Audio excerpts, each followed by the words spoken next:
Hi, this is Les Levine, the self-proclaimed voice of truth and reason in Ohio sports. Admit it was a pretty good run by the Indians. Not a great run, but a good one nonetheless. Remember, we didn't even expect any games to be played this year, let alone be in a pennant race, so I suppose the front office deserves some credit, as well as questions for what they put together on the field. How can you put together such a great young pitching staff, but then you go with maybe the worst outfield in Major League Baseball? Delino DeShields is terrible, offensively as well as defensively. As Gabe Paul used to say, the ball will find you. Maybe the San Diego Rejects will be just what the Indians are looking for next year. Then again, maybe not. Daryl Ruiter is here. More Sports and Les Levine is on the air.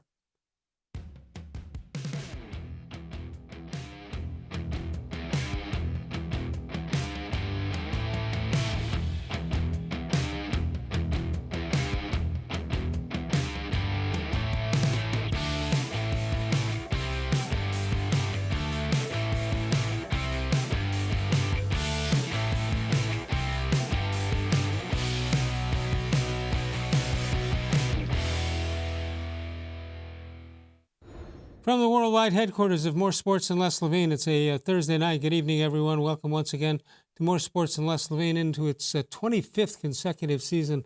And exclusively, we are here with powered by cleveland.com. Daryl Ruiter is powered by, who are you powered by? Schreiben Jewelers. Oh, okay. All right, Daryl Ruiter is here. You've moved up on the depth chart here at More Sports and Les Levine. Congratulations. Oh, I'm off the practice squad? You're off the practice squad, Yes. But you have to keep proving it day after day after day. It's a rough way to go. All right, we got all kinds of stuff to talk about. Freshly in our minds, the loss to the New York Yankees and the Indians' loser last night. Let's go in general.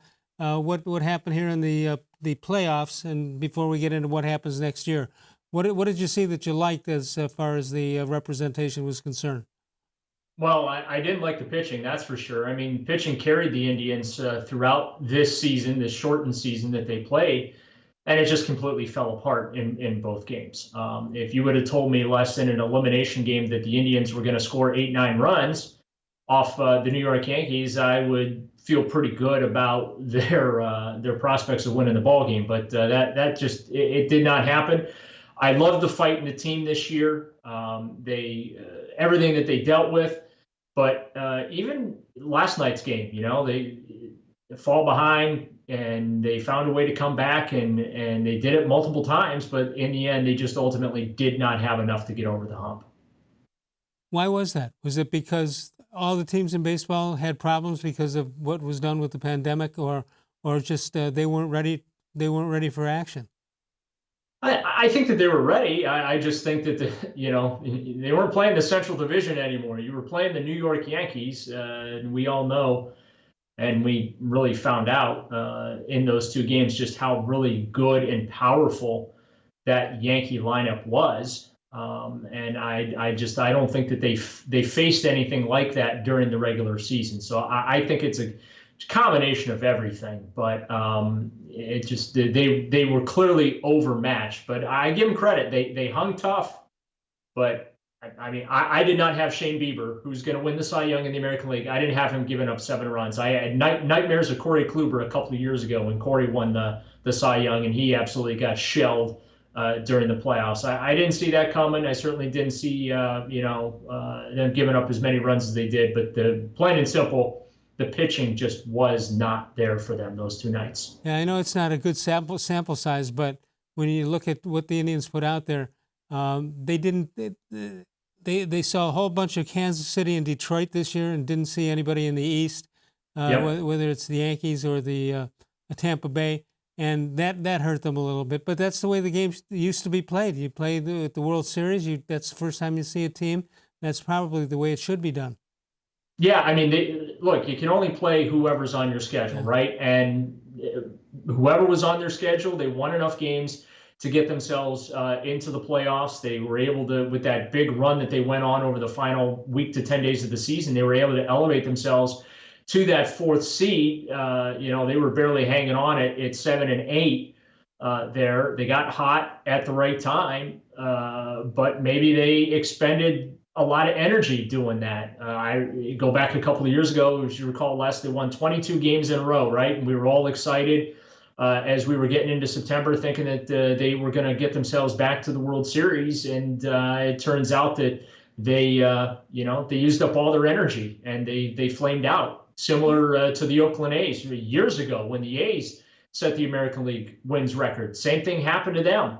They got hot late, mid to late summer, won all those games in a row. I think it was like 20 or 21 games in a row, and then they flamed out in the playoffs. So it actually goes back with the Indians further to 1954. Hal Lebovitz used to tell me all the time how Al Lopez thought it was important to win the pennant, win the American League record of wins in a season, and even though he had an 8 or 9 game lead over the Yankees going down the stretch, and he used everybody and apparently overused them, and that's how it came about.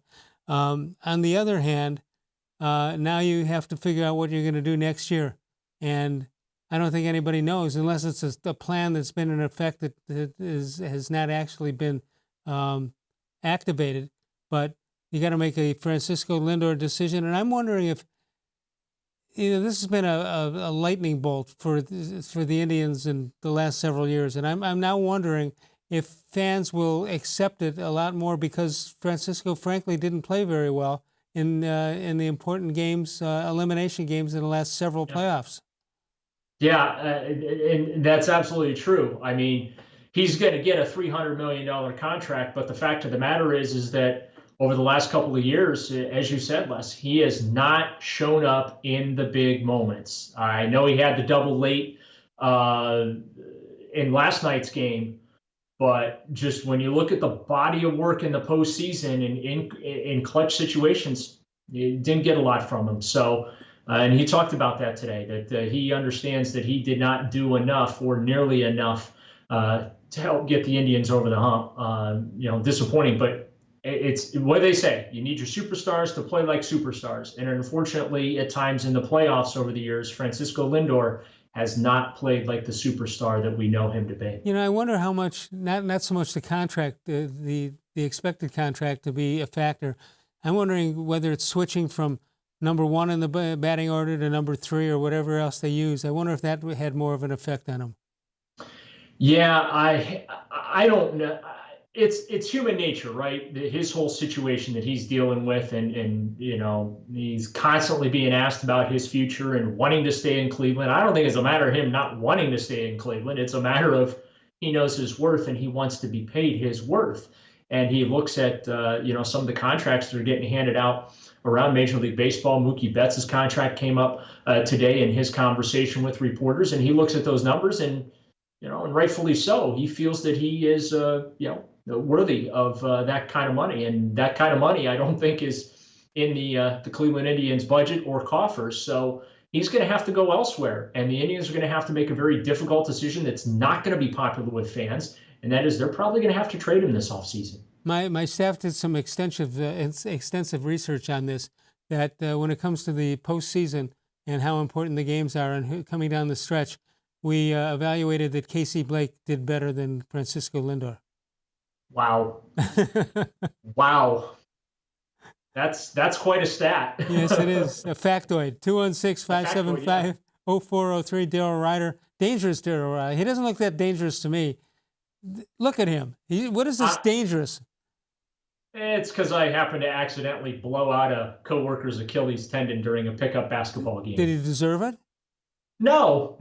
But what wasn't talked about is I also, unbeknownst to me until like 4 or 5 months later, I suffered a hairline fracture because he landed on me. In the same play? On the same play, yeah. Wow. All right, I ended up walking on it for like 6 months. I didn't know until like 6 months later. I'm like, man, my leg is still killing me. Wow. Well, yeah, hairline fracture. It's a little too late. Well, you got to be tough to cover these. You got to be tough to cover these teams in town. I play hurt, Les. I play hurt. 216 give 110%. 575-0403. You can email us during the show at reallesLevine@gmail.com.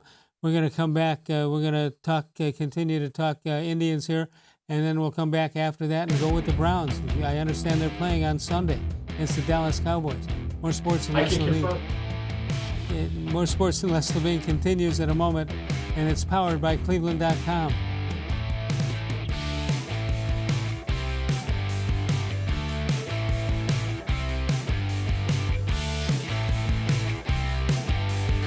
Presque Isle Downs and Casino has sports betting.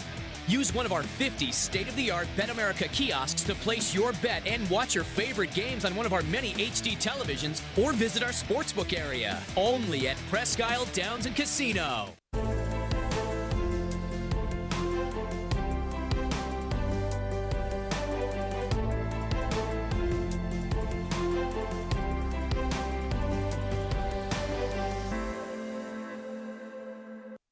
Do you like Ohio State football? Would you like to get information from me, Doug Lesmerises, about Ohio State football without having to look at my face? We have got the plan for you.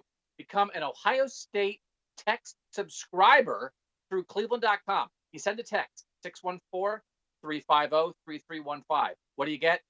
2, 3, 4 texts right in your phone every day about Ohio State football. Inside information, polls, voting, all kinds of things. You can be on our podcast. We take text subscriber questions on our Buckeye Talk podcast every week. If you really want to be involved with Ohio State football, in season or out of season, become an Ohio State text subscriber from cleveland.com. Send a text to 614-350-3315. 14-day free trial. What do you have to lose? $3.99 a month after that. 614-350-3315. I'll see you in your phone. Tri-C is here for you. Now more than ever, you need a post-secondary education. So I encourage you to start your journey here at Tri-C. The majority of fall classes will take place online, but we've added a variety of formats to meet your learning needs, and we've taken many steps to keep you safe on campus. Whether you're ready to get started or your four-year plans have changed, Tri-C is where futures begin. The Ohio Lottery Partners in Education program recognizes role model students and teachers from across Ohio. Nominations can now be done completely online. To nominate a deserving teacher or student, go to ohiolottery.com. In the About section, find Partners in Education. There you will find links to the nomination forms. Students kindergarten through 12th grade can be academic all-stars. Teachers can be honored as a Teacher of the Month. The Ohio Lottery Partners in Education, where stars shine.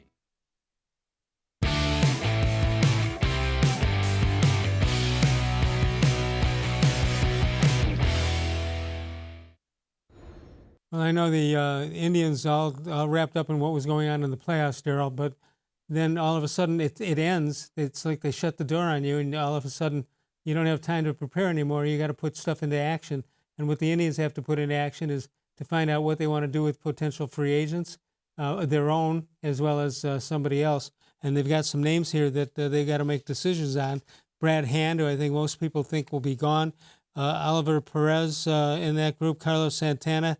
His options at about $17 million, and then you have Cesar Hernandez and Frankie Lindor. That of course not a free agent yet. He can still play with them this year if they want to do that. And then the Indians' name, which is the Indians right now. But hey, the more I think about what the Washington football team did, I think I hate to say that with Dan Snyder, but it's almost brilliant that they named them what they named them, at least temporarily. Yeah, and you keep the name or you keep the colors, and then the NFL. What's interesting, Les, about the NFL, branding processes typically take 2 years. So, like when the Browns redid their uniforms this year, that was a process that began 2 years prior, and that is just obviously so they can go through all the options and all the combinations and everything else, and testing and seeing what it looks like on TV and daylight and all that kind of stuff. So that's part of the reason why Dan Snyder did what he did with Washington, dropped the name, just called them the Washington football team, kept the color scheme, very generic branding. For this year, I anticipate they'll have some movement in 2021 as far as what the team will be called going forward. But as far as the Indians are concerned, they don't seem to be in much of a hurry, or at least not the same hurry that we saw Washington's NFL team.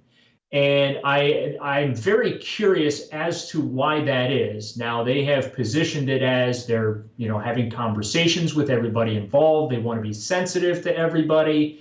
But I do believe that the days of Cleveland's ball club being called the Cleveland Indians will be over sooner rather than later, because you don't make an announcement saying you're going to have a review process and then you come back and say, nope, all's good. We're going to go ahead and stick with Indians. We're fine. No, I think they're going to change the name of the team. I look at it a little different, Daryl. I think the fact that when they made the change on Chief Wahoo, that was quick, kind of very quick as far as I'm concerned. I think this one, they're saying to Rob Manfred, they're saying, look, we made the change with the Wahoo. You got to let us have something. I mean, Right. Indians does. What's offensive by the name Indians? Well, remember, Chief Wahoo, that was dictated by Major League Baseball. Right. Baseball went to the Indians and said, hey, I know it's historic and fans love it, but the bottom line is it's insensitive for today's day and age. 20, 30, 40, 50 years ago, it was fine. It's not acceptable today. We are not going to allow the trademarking or whatnot, the protection to continue. So that, I think, is the difference here. Whereas, I think the issue is less, while you and I might not be offended by the name Indians, the Native Americans very well could be offended by it. And so it's not necessarily our place to, at least in my opinion, it's not our place to say what should offend, a certain group of people. But it would be nice if maybe the Indians could work something out with the Native American community where they could continue to keep the name. Because I do believe that you can have a name and not be racist. Look at the Chicago Blackhawks. Look at the Florida State Seminoles. They got together with the indigenous tribes in Florida and talked to them and about their name and whatnot. So, personally, I like to see them remain the Cleveland Indians. But like I said, I have a feeling that the name ultimately will be changed. Okay, going back to these names of players, talked about Brad Hand, left-handed reliever, the closer. Supposedly. Yeah, great timing on that blown save last night, by the way. Go 16 for 16 in the regular season, and you have a chance to keep your team alive, and poof, there it goes. Well, all right, so you also have coming back, we assume, you've got Clase, who got into his own little trouble, but I assume he'll be back. What about Oliver Perez? Yeah, Roberto Perez or Oliver? Roberto's got a $5 million club option. Well, I was talking about Oliver. Oh, Oliver? Yeah, that is going to be a tough call for them. I would bring. You know what? I would bring him back, especially if you don't bring back Carlos Santana. That's $17.5 million that comes off your books. If you don't bring back Brad Hand, that's another $10 million off your books. So now we're up to $27.5 million in savings. Roberto's, I think, another 4 or 5. And I'm trying to remember who else has those options. So you got to field the baseball team next year, Les. What would you do with Cesar Hernandez, who had a nice year for the Indians at second base? Yeah, you know what? I thought he did a real nice job. I agree with you. I bring him back if you can. Try and keep as many of these guys together as possible, and try and figure out what the core of your team is going forward. Because the core of the team no longer, let's be honest about it, it's not going to include Frankie Lindor. So they're going to have to find a core somewhere else. All right, I don't think you just mentioned Lindor. Let's fast forward to January 1st, 2021. Mm-hmm. Where is Francisco Lindor? Where's the shortstop? Where's the infield? Where's this team headed?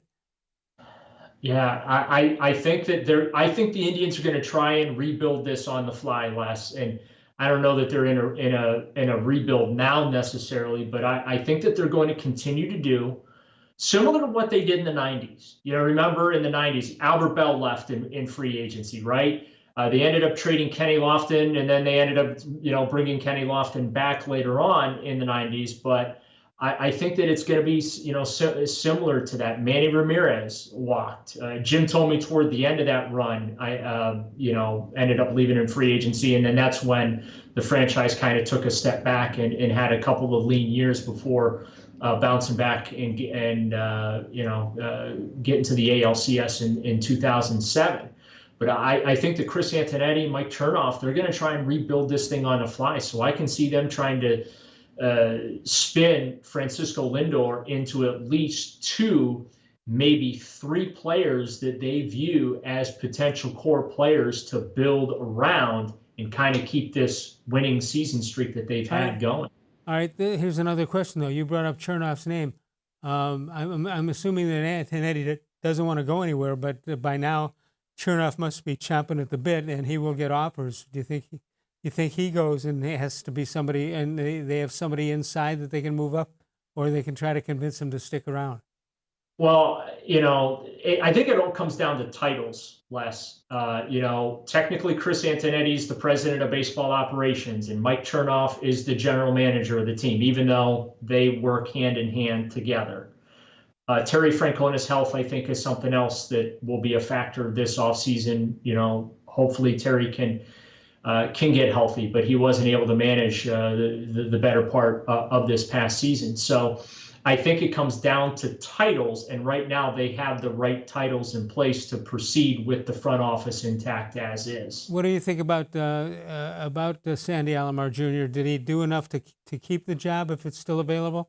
Or absolutely, I've been of the belief, and I've not been told this by anybody, just my gut feeling tells me that Sandy Alomar Jr. is the manager in waiting. Terry Francona can manage this team as long as he wants to manage and as long as he's able to manage. But I think that Sandy Alomar Jr. did an outstanding job keeping the ball club together and getting them to the postseason, because it would have been completely understandable if the wheels kind of fell off the wagon this year with, Tito's illness. Yeah, the timing was terrible on that. 216-575-0403 if you want to get us an email during the show. It is reallesLevine@gmail.com. Northeast Factory Direct, 3 great locations around town, east, west, and to the south. The south, of course, in Macedonia. Check out northeastfactorydirect.com and find out about the great price guarantee that they have. We'll come back in a moment. Daryl Ruiter is here from 92.3 The Fan. More Sports and Les Levine is powered by cleveland.com.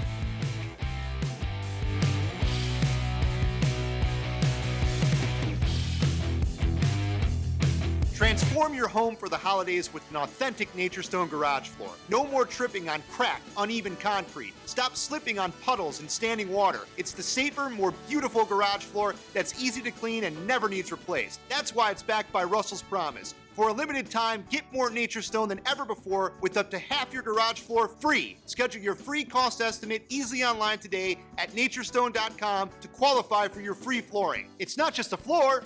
Wow, it's Nature Stone. There are tastes we remember. Every smell brings the happiness of times gone by.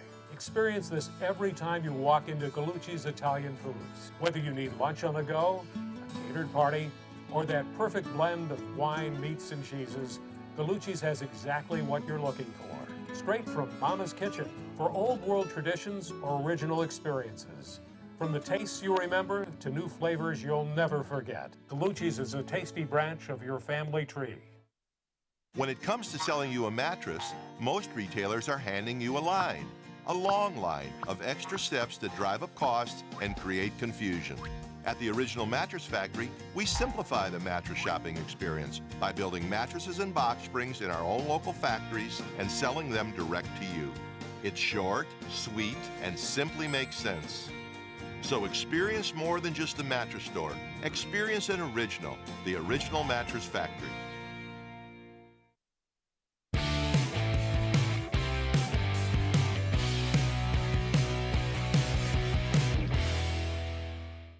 Yeah, it's just like, you want to be out there for your teammates, more than anything. Like, whenever I missed a game early in my career, I just felt like I was letting the guys down around me. And, as a player on this team, you want to be out there for your guys. And then you got a little thing going, I want to be out there for Jed. I want to be out there for JC and Wyatt and Bake and Chubb and just be able to help the guys. I mean, like that's your chance. Like we get, paid to play this game. And when you're not playing, you feel like you're letting people down. But, that's the goal every week. And it's important. I think we're at like 51, going on 52 games. Me and JC have played together every snap. And it's just one of those things that we just want to keep it going. We don't know how long it's going. I know we're not going to have 10,000 snaps like Big Joe Thomas and stuff like that. But it's just a pride thing. You want to go out there and play when you can. Injuries happen. Things happen. But it's just something you take pride in. You don't want to let the guys around you down. I think that's the main take of that. So Daryl, it looks like when you look at the Browns' offensive line, you got a combination of young people and veterans. Bitonio, of course, the veteran. You got Wyatt Teller, who came off and played well the other day, and you have some other people. But then you come with the draft choices on the line, and so normally you want to mesh together, but it seems like they're off a little bit year-wise. Yeah, this offensive line's off to a really good start. Joel Bitonio and J.C. Treader, the veterans who have been here, anchoring it. They bring in Jack Conklin. They pay him $42 million, a big free agent contract to replace Chris Hubbard on the right side. But you got to give Chris Hubbard some love because Hubbard came in against Cincinnati and played really well. So, and then the first round pick. Jedrick Wills Jr., I think, has done a really good job. And Wyatt Teller's kind of come out of nowhere. We were all worried about the right guard spot during training camp, and you don't have to worry about it anymore. What I've been most impressed with Wyatt is his ability really on those plays where they're pulling the guards, especially in the run game. He does a fantastic job opening up holes for Nick Chubb as well as Kareem Hunt. So while Chubb and Hunt get all the love and all the headlines and also the points and yards, that offensive line really has come together. It has, and when you think about it, compare it to the last several years, how many offsides are jumping the snap, holding, not even getting the plays called properly in the from the sideline going into the huddle. I think that's. I guess you'd give the credit on that to the head coaching staff. Yeah, and holding calls around the league are down through the first 3 weeks. There was someone wrote a piece about pace of game and whatnot. A lot of games are being now played under 3 hours, and I don't think that those two things are unrelated. But talking to a couple of the Browns offensive linemen this week about that, they are not complaining that those flags are staying in the officials' pockets. Jedrick Wills has gotten called for a couple of false starts, but it's understandable. He's a rookie. He's going to make those type of mistakes. But you're right. The whole operation offensively just seems a lot more organized and a lot more smooth. And I think ultimately that's really going to help Baker Mayfield. 216-575-0403 is the number to call. You mentioned Baker Mayfield, but of course the running backs just terrific with the tandem they have there and the tandem they have in wide receiving. In an ideal game, for example, you got Dallas this week. When it's all said and done, and you look at the box and all that, what for them to win? What do you need to see? Even amount of rushes, catches, long passes. What do you think they need? They need at least 40 points. First team to 40 wins. However Sunday you get night. it. The Well, defense is good. You're not going to get it from your special teams, that's for sure.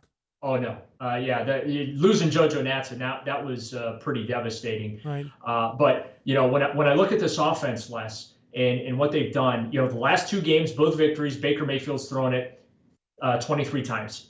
Ironically, also completed 16 of those passes. In the on the ground, one game they ran it 35 times, another they ran it 37 times. I think that script is going to get flipped this week. First off, Kareem Hunt is hurt. He has a groin injury, did not practice yesterday, did not practice today. I will be surprised if he ultimately practices on Friday or plays on Sunday. So you plan on going into Dallas without him. That means that Nick Chubb is going to have to carry the load. I know that they want to talk about D'Ernest Johnson. Dontrell Hilliard, they brought him up from the practice squad yesterday. But when I look at this offense right now, I think that ratio is going to get flipped, that they're ultimately going to have to throw the ball about 35 times, run it 25 times. And, the reason that they've been able to run it as effectively is because they've been ahead. They have not had to play from behind the last couple of games. And as Kevin Stefanski and Alex Van Pelt both talked about today, where they have thrown it 5 times combined in the fourth quarter over the last 2 games. That's probably going to change against Dallas Sunday. But when you're ahead and you're running the ball well and you're getting 5, 10, 15-yard chunks with Hunt and Chubb, there's no reason to throw the football. But again, I anticipate facing Dak Prescott, Ezekiel Elliott, CeeDee Lamb, that Cowboy offense, which is explosive to say the least, and they put up nearly 500 yards per game. Brown's going to have to throw the football to win. And they can't be very happy either, coming in at 1-2 so far for this season. Daryl Ruiter is here from 92.3 The Fan. You can find him at 923thefan.com. And, of course, throughout the week, as he talks about what's going to happen in the game and what did happen when it's all said and done. We'll take a break. We're coming on back, and we'll find out your thoughts. More Sports and Les Levine is powered by cleveland.com.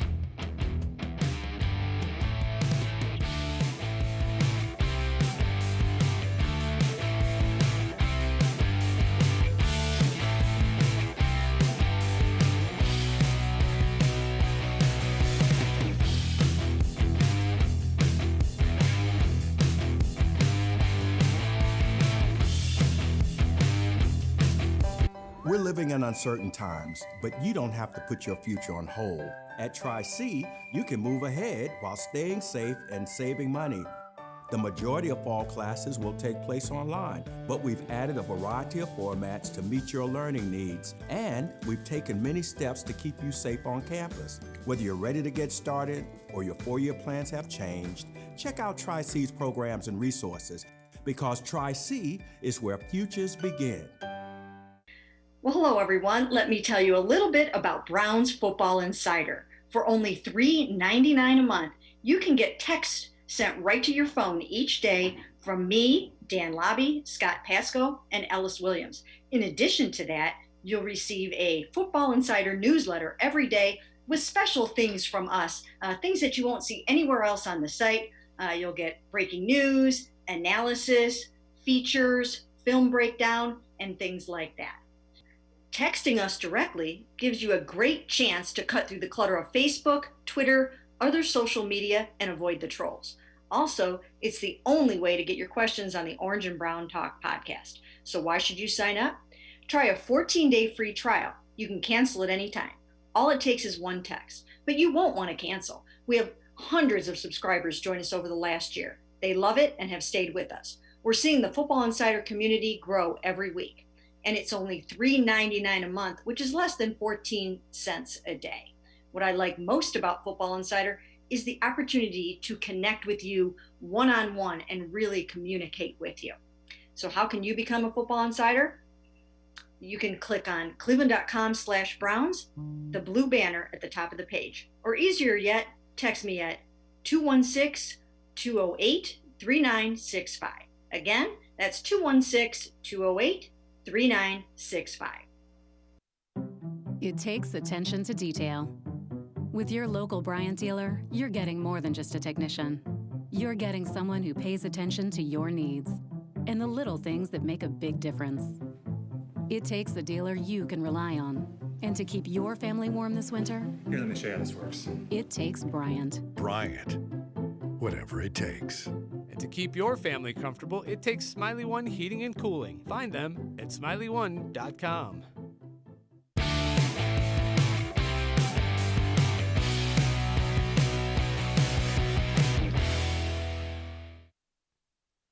Hey, Joe, Baker said yesterday that Nick Chubb, never says, feed me the ball, never really says anything. How different are he and Kareem when they're in the huddle? Yeah, it's a difference for sure. I don't think Chubb has ever spoken the huddle one time, since I've been here. It's just the face, the same guy. I think maybe he smiles for a couple minutes after he wins. The and then he's back to the same serious guy, working and preparing for the next week. And Kareem's a little bit more vocal out there. He's not afraid to dish it with the defensive players and let people know. And he'll try and hype up the O-line. Like, he is a vocal guy. He's probably one of the most vocal guys once we get in the huddle. Kareem is, and Chubb is really the opposite. So it's fire and ice out there, those two. There's Joel Bitonio. There you see fire and ice, and it's a pretty good combination, no question about that. However, if that gets covered up, if they're not able to get that running game going, what do they do? Do they just immediately move over to becoming a passing team again, or do you think they should keep pounding it ahead until they see where it goes? I think that they're going to have to pass the ball more than they normally would Sunday, but they have to stay committed to the run. And what I've liked about Kevin Stefanski is that he has stuck with the run. Stefanski calls them dirty runs, and those are those carries that lose a yard or two or no gain or only get you 1 or 2 yards. He's a believer that if you stick with it and you keep pounding, you're going to break one. And we've seen that with both Nick Chubb and Kareem Hunt is, they might get stopped for a 2-yard gain or whatever, but you keep handing them the ball, they're going to break one eventually. Chubb, by the way, leads the NFL since 2018, leads all running backs with 27 carries of 20 or more yards, which is just an astounding. That's more than Saquon Barkley. That's more than Ezekiel Elliott. And those are two guys, Les, that are famous for those big, long runs. So, that's a byproduct of giving him the ball and allowing him to go to work on defenses. I think they're using this year as a year to decide what they want to be, a running team or a passing team. So what do? You take losses just to find out which way to go in the future? No, I don't think that they're trying to find themselves. I think that, Kevin Stefanski, we've talked to him about this. He said, hey, we're going to week to week, it's going to change. For instance, Sunday, they're probably going to have, we've talked about it, they're going to have to throw the ball more. So guess what? You have Odell Beckham Jr. and you have Jarvis Landry, and they will be more than capable of catching the football and putting up the yards and the points that are going to be required in the passing game. It's going to be obviously incumbent upon Baker Mayfield to throw accurate passes, get the ball out on time, all those type of things. But they have a well-rounded, prolific offense with playmakers that gives Kevin Stefanski the type of flexibility you need. I don't think that they need to be a passing-oriented team or strictly a run-oriented team. They have the luxury, less of going into any game and doing whatever is required to win. And if that means on one Sunday it's running it 35 times, then that's what they do. And they can go on another Sunday where they need to throw it 35 times. Well, they have the capability to do either. Yeah, I think that's a good point. I think that what I heard early on in the season is they wanted to try different things to see what model they should become. And I think whatever it takes on any given day is what they should be. One day you shouldn't try to get the offense to do a certain thing and strive to continue to do that. If it works, fine. If you have to change it, fine. And it makes it real tough for the defensive coordinator to prepare for you. One of my biggest frustrations watching the Browns over the years has been they've never really run the team the way it's built, if that makes sense. Aside from the constant change and turnover, it's whereas now you have the ability, you have the players, you have the skilled players to do what you want to do, and you can dictate to your opponents what you're going to do. And I think also what Kevin Stefanski's trying to do, there's a little bit of gamesmanship and stuff because of the pandemic, less film to watch, and so they're trying to be very guarded about what type of information gets out. And other teams are searching local media of their opponents to try and do a little data mining, get some information and whatnot. So I really think that Kevin Stefanski knows exactly what he wants to do with this football team, week in and week out. And they have the players and the flexibility to accomplish what they need to. Odell Beckham Jr. said it today. We are doing what's required to win games. You find it's ironic the way they're doing this. You weren't real good for the last couple of years, and you had a chance to get Kevin. You had a chance to get make the coaching change last year with, of course, with DePodesta around. Are you surprised that they didn't make the move last year and waited with this one more year? Because these guys might not have been there ready to play. Yeah, I hindsight being 2020, Kevin Stefanski's the guy they should have hired last year instead of Freddie Kitchens. I think we can all agree on that.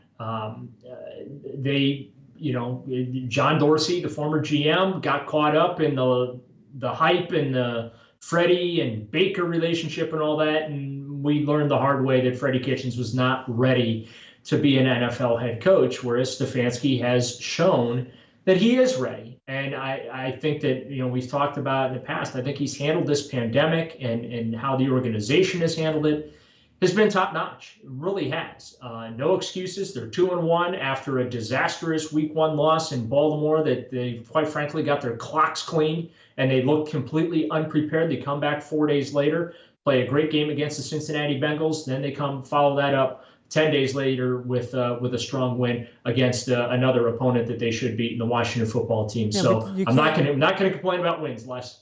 Yeah, you can't win every game, so if you're going to lose a game, you may as well lose one you're supposed to lose and make sure you win the ones you're supposed to win and then try to sneak one out that you're not supposed to get. It's pretty simple math. Yeah, I mean, we're waiting for this team to get back to the playoffs. They've got that 17-year drought, longest in the NFL. And my thing has always been get above 500 first. They did that last Sunday.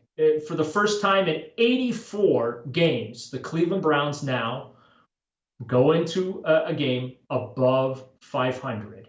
It's an astonishingly pathetic statistic, but that's, where this organization came from, from 1-15, 0-16, just try and win a game, then try and win a division game, try and win a road game, try and win a game on Sunday, try and win a game in prime time, try and win back-to-back games. Well, they've checked all those boxes, right? Now it's about taking the next step, and that is finishing a season at or above 500, and that is my hope of what they'll be able to accomplish here in 2020, and maybe even get into the playoffs because the field is now expanded. Right now, it's Smiley One. They're making it very easy to invest in a new heating or cooling comfort system without breaking your budget. For a limited time, you can take advantage of their special financing, 36 months on select Bryant high-efficiency equipment. And they make it easy for you and your family to stay comfortable all year long. Call Smiley One for more information. Daryl Ruiter, 92.3 The Fan, and I come back. We'll talk a little bit about Ezekiel Elliott and more. More Sports and Les Levine is powered by cleveland.com.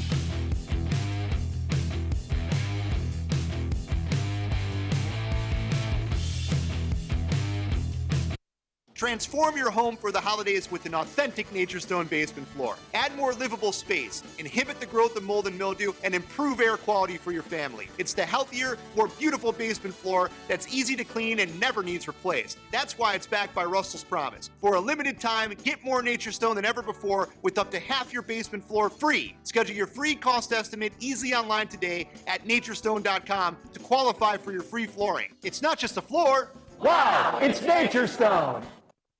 When it comes to selling you a mattress, most retailers are handing you a line, a long line of extra steps that drive up costs and create confusion. At the Original Mattress Factory, we simplify the mattress shopping experience by building mattresses and box springs in our own local factories and selling them direct to you. It's short, sweet, and simply makes sense. So experience more than just the mattress store. Experience an original, the Original Mattress Factory.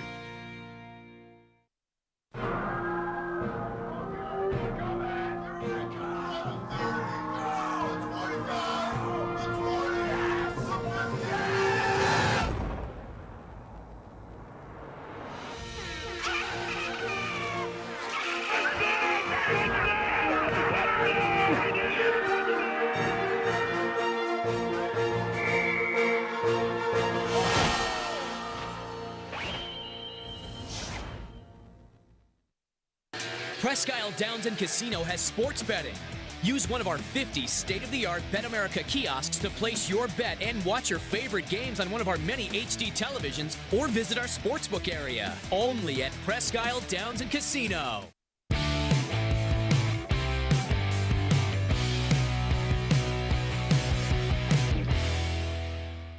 Hey, Coach. It looks like maybe Zeke really hasn't kind of gotten untracked yet, or really had sort of his breakout game. What's so good about Zeke? What are you guys expecting from him? And can you maybe not necessarily be lulled into a false sense of security with the numbers so far? Yeah, I promise you that is not the case. We know we have a big challenge ahead of us, and when you watch his runs, guys will hit him at the line of scrimmage, but when it runs over, it's 9 yards, 10 yards, 12 yards. So he hasn't really, gotten a big one that everybody's looking for consistently. But all his runs he's getting chunks of yards. So he's he runs with balance. He has power. So we really have to get a lot of guys to the ball and gang tackle him, and we definitely don't want him to be his breakout game. Thank you. Joe Woods, of course, is the defensive coordinator. There you see Ezekiel Elliott from the previous season, 58 carries there and 219 yards and 3 touchdowns so far. Ezekiel Elliott. The interesting thing, Daryl, if you're an Ohio State fan, you're almost every week you're trying to stop or help stop guys that you've been rooting for 4 years. And Ezekiel Elliott is one of them. It's hard to be mad at him. Chase Young last week, although he got hurt early on. Dobbins, it looks like the further you go down the line, the tougher the local kids become. Yeah, and I don't know where this notion of Ezekiel Elliott's not off to a great start is coming from, because he's averaging almost 6 yards a carry. He's got 3 touchdowns.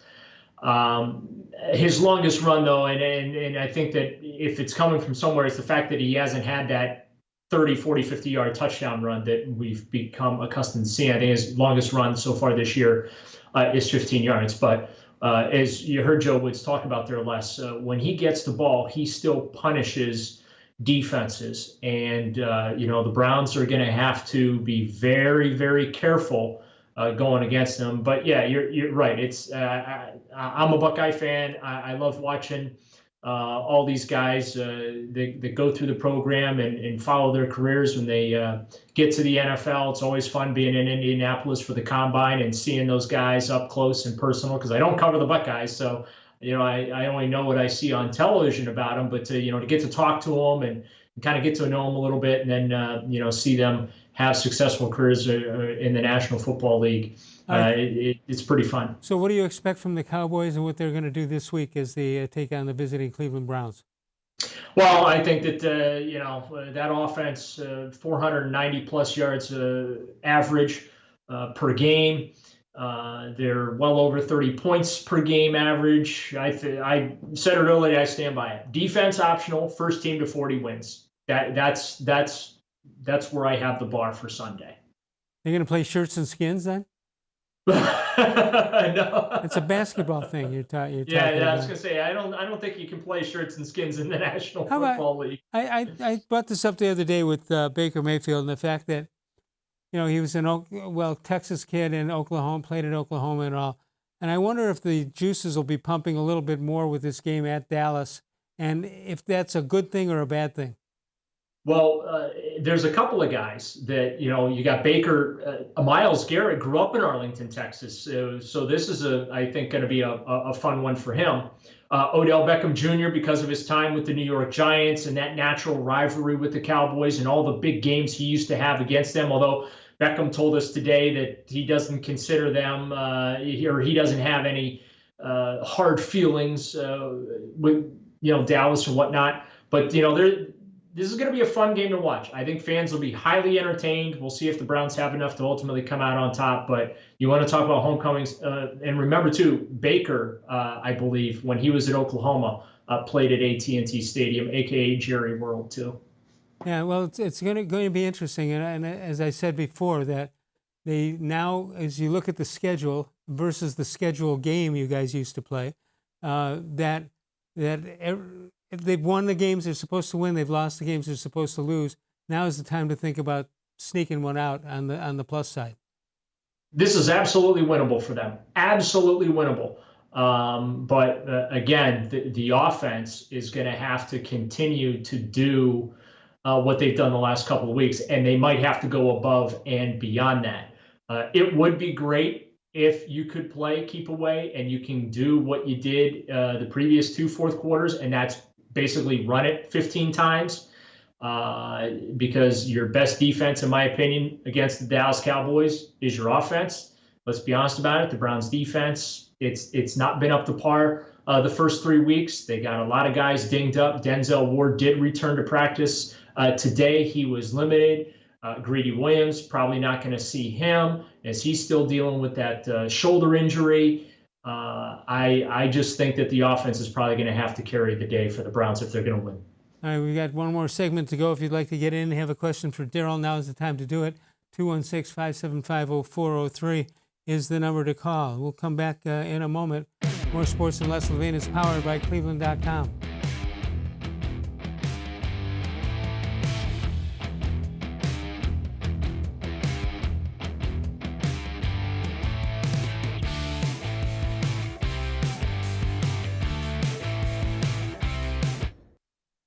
An authentic Nature Stone garage floor. No more tripping on cracked, uneven concrete. Stop slipping on puddles and standing water. It's the safer, more beautiful garage floor that's easy to clean and never needs replaced. That's why it's backed by Russell's Promise. For a limited time, get more Nature Stone than ever before with up to half your garage floor free. Schedule your free cost estimate easily online today at naturestone.com to qualify for your free flooring. It's not just a floor. Wow, it's Nature Stone. There are tastes we remember. Every smell brings the happiness of times gone by. Experience this every time you walk into Gallucci's Italian Foods. Whether you need lunch on the go, a catered party, or that perfect blend of wine, meats, and cheeses, Gallucci's has exactly what you're looking for. Straight from Mama's kitchen for old world traditions or original experiences. From the tastes you remember to new flavors you'll never forget, Gallucci's is a tasty branch of your family tree. The Ohio Lottery Partners in Education program recognizes role model students and teachers from across Ohio. Nominations can now be done completely online. To nominate a deserving teacher or student, go to ohiolottery.com. In the About section, find Partners in Education. There you will find links to the nomination forms. Students kindergarten through 12th grade can be academic all-stars. Teachers can be honored as a Teacher of the Month. The Ohio Lottery Partners in Education, where stars shine.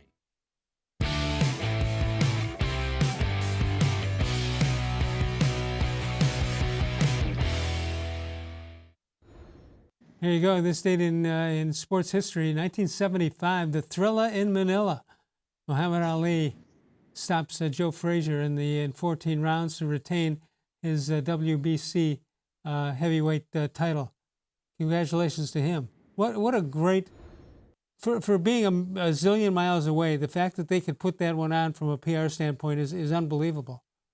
Well, in that time period as well. Yeah. I mean, today, and the technology being, we're all working remote today, right? But back then, considering the technology that was available to them, yeah, that's quite the feat. What do you look for differently or the same coming up this week, Cleveland versus Dallas? When I say the same, I mean what seems to be working in the first 3 games. What do you expect them to do in the next 3? Well, I think that, the loss of Kareem Hunt, there's going to be a little bit of an impact there. The loss of JoJo Natson, I'm curious what's going to happen with the return game now with JoJo Natson out, because he was a weapon, right? Teams did not want to kick to him. They just kicked the ball out of the end zone. I have a feeling that maybe we'll see a little less that teams are going to try and get cute on special teams and pop it up to him. I'd like to see Baker Mayfield really settle into this offense. I think that is, while he's played well the last couple of games, I think that fans are waiting for him to have that 300-yard, 2-3 touchdown game. And I understand why that is. So I think that's the next step for this offense. We know they can run the ball. By the way, 3 weeks in, Jarvis Landry, Odell Beckham Jr., they don't have a touchdown yet. Not their fault, as they joked today. Kareem Hunt and Nick Chubb are hogging all the TDs. You mentioned Kareem Hunt. What do we know about this injury? It's a growing injury, and he hasn't practiced the last couple of days. Remember Denzel Ward last week had a groin injury, suffered it during practice on a Thursday afternoon, didn't practice on Friday. They tried having him play on Sunday. He went through the pregame workout, looked great and all that, but ended up sitting out the second half. I really don't think that it would be smart to play Kareem Hunt. If he's got a groin injury, let him take the week off, make sure that thing starts to heal properly, because you don't want it to be a nagging situation that bothers him through the rest of the year. Well, I know you're not a doctor, but you are dangerous. So come with a dangerous thought on this. The Steelers, they have their game is moved to a different time of the season, and good or bad, is that like a fake out of a bye week, or you just go with the punches on what this is all about? Yeah, as J.C. Tretter, we talked to him yesterday. He said, Les, we knew that this was a possibility. And so everybody's just going to have to kind of tuck and roll with the punches here. It's unfortunate what happened to the Tennessee Titans. The news out of Minnesota has been great. All those tests came back negative. The Titans will going to have to wait and play that game. Mike Tomlin of the Steelers, you mentioned him, or you mentioned that football team. He was asked today about the specter of having to play so many weeks to end the season and being forced to take that bye week early. He said, no excuses, we're fine, we'll play. And again, Tennessee, what's going to be interesting to see with that organization is just how extensive this outbreak really truly is, because of the incubation period with the virus and all that. Not only will they not be able to play this week, are they even able to play the following week? So there's some unanswered questions there, but that's the nature of playing through this pandemic. Yeah. Is anybody surprised by this? I mean, I would assume that everybody thought it was going to happen somewhere along the line. Yeah, and again, it was only a matter of time, unfortunately. You don't want to see it happen. No one's rooting for it to happen. The difficult thing I think that the NFL is going to have, Les, it's not like baseball where you can just schedule a couple of 7-inning doubleheaders over a weekend to make up the games. It's a tight schedule. You basically have 2 weeks of flexibility. You have the bye week, and you have the week before the Super Bowl, right? In between the championship games and the Super Bowl, that off week. So you got 2 weeks of flexibility there. And it would not surprise me if the Super Bowl ultimately gets shifted back a week or two, because unfortunately, the volume of people involved here, hopefully this is the last breakout, but I'm not confident sitting here saying, hey, that's only going to be the only time it's going to happen. No, none of us are. All right, great job by Daryl Ruiter. Looking forward to your reports on 923thefan.com. And, of course, all next week as the Browns have their game against the Dallas Cowboys. Then they take on the Indianapolis Colts. That'll be at Cleveland. So it'll be an interesting week coming up after that. Thanks to Daryl Ruiter. Did a good job. He continues his ascension of the depth chart. We appreciate that very much. And I'll see you Monday night. Bud Shaw will join me, Mary Kay Cabot on Tuesday, and we'll go from there.